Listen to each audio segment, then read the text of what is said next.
Nanang Kuseri di sini masih di Gadget Kulo. Untuk kalian yang akan membeli Suzuki Katana, kayaknya nggak afdol kalau kita nggak ngomongin kelebihan dan kekurangannya. Sebelum mulai, kita bumper dulu.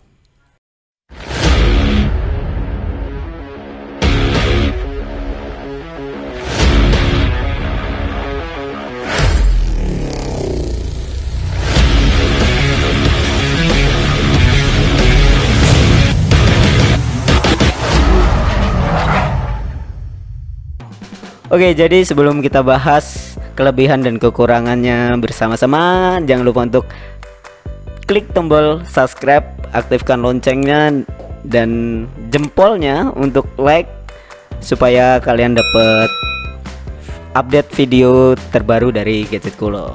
Oke, sekarang kita bahas soal kelebihan dan kekurangan Suzuki Katana. Jika mengikuti rekam jejak Suzuki di Indonesia, maka tidak bisa diabaikan sebuah produk legendaris yang disebut sebagai Suzuki Katana, adik langsung dari Suzuki Jimny. Suzuki Jimny dan Suzuki Katana keduanya sama-sama mobil berjenis off-road, namun berbeda dalam hal mode penggerak. Jika Suzuki Jimny dilengkapi fitur 4-wheel drive atau 4WD, sedangkan Suzuki Katana bisa dikatakan sebagai versi downgrade-nya dengan penggerak 2-wheel drive atau 2WD. Pasalnya, selama era 1980 hingga 1990, pemerintah Indonesia memperlakukan pajak tinggi untuk mobil penggerak 4WD. Saat itu Suzuki Jimny baru dibanderol hingga 300 juta di masalnya. Maka dari itu Suzuki Indonesia akhirnya memperkenalkan mode 2WD yang diberi nama Suzuki Katana.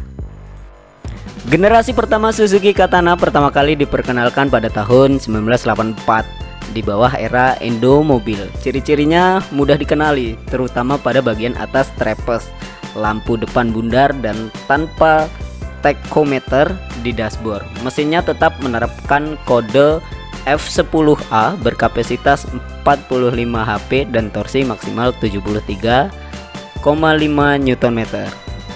Pada tahun 1989, Suzuki Katana generasi kedua muncul dan mendapatkan beberapa pembaharuan yang cukup signifikan. Lampu depan yang dulunya bentuk bundar diubah menjadi sebuah kotak. Di sisi lain, fitur tachometer juga tersedia dan transmisi manual 5 kecepatan diadopsi. Menariknya, model ini telah menjadi lebih beragam, menawarkan tipe DX, DX Blitz, GX, dan GX Blitz. Ada dua opsi tambahan yang tersedia, short wheelbase dan long wheelbase. Oke, kita bahas keunggulan Suzuki Katana.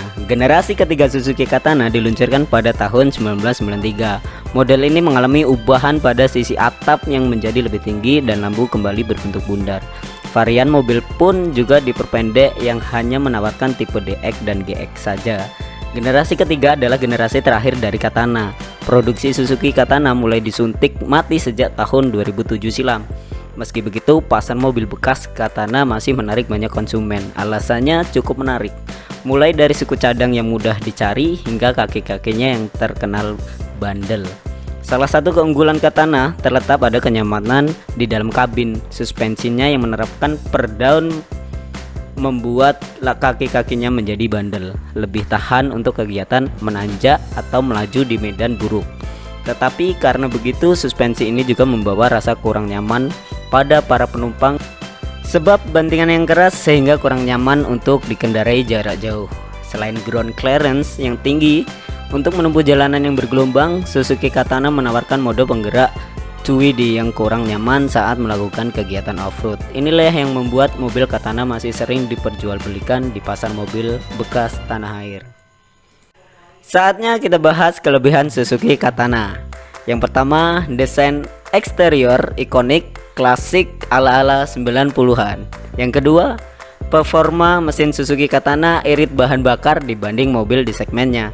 Yang ketiga, suku cadang dan aksesoris tambahan mudah ditemukan di pasar.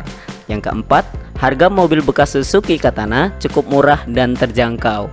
Yang kelima, ukurannya mungil yang memudahkan kita untuk mengakses lahan parkir. Kayaknya kalau ngomongin kelebihannya nggak afdal kalau kita nggak gibahin kekurangan Suzuki Katana.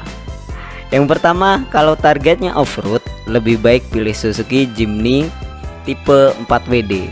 Yang kedua, model 3 pintu membuatkan penumpang agak susah untuk mengakses pintu belakang, khususnya pada tipe GX yang kursinya menghadap ke depan. Yang keempat, suspensinya keras, kalah soal kenyamanan berkendara. Yang keempat, ruang kabin sempit mengikuti bodinya yang mungil.